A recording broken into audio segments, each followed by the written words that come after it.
Hi, welcome back Eva Talks Chinese. Every Chinese New Year, people joke about gaining 10 pounds. But here's the thing. Chinese people don't gain weight because the food is just food. They gain weight because they are not allowed to eat lightly. As Chinese food became popular around the world, everyone knows Chinese people love eating. But what you probably don't know is this. In China, eating is not just about food. It's a social language. In this Spring Festival series, we talked about money as a social language. Today, I want to show you another one, eating. During Chinese New Year, people eat heavy meals 3 times a day for an entire week.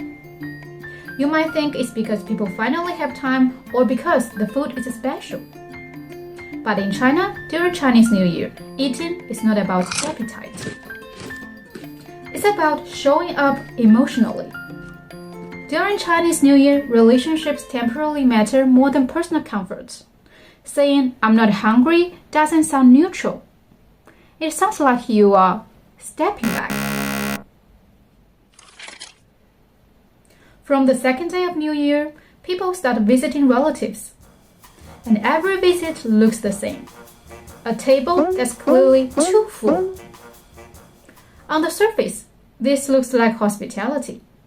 But in Chinese culture, hospitality is not about comfort. It's about removing doubt. If the food is just enough, people start wondering, was this prepared specially for me, or was it just routine? Excess becomes proof of sincerity. And for the guest, eating a lot is the only way to acknowledge that effort. Eating becomes social feedback. This is why Chinese New Year table often feels like a battle. Guests say they are full. Hosts keep insisting. From an outside perspective, this looks inefficient or even uncomfortable. But in Chinese culture, politeness is not about minimizing impact. It's about matching emotional investment. If someone gives you a lot, taking only a little feels cold.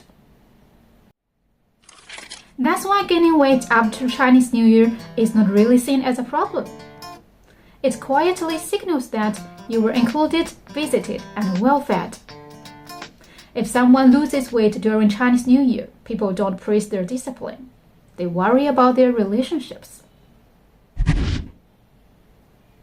After the holiday, young people leave for work, and parents always pack food for them.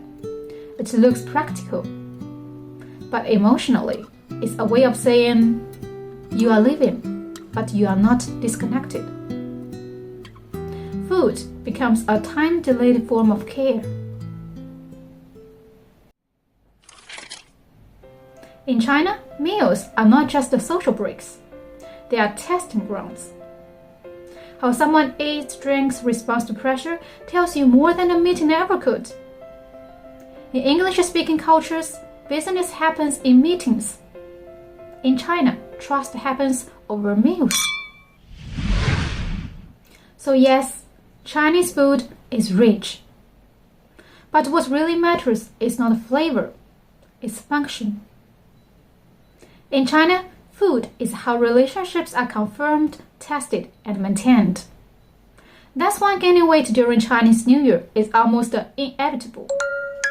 You are not just eating food, you are carrying relationships.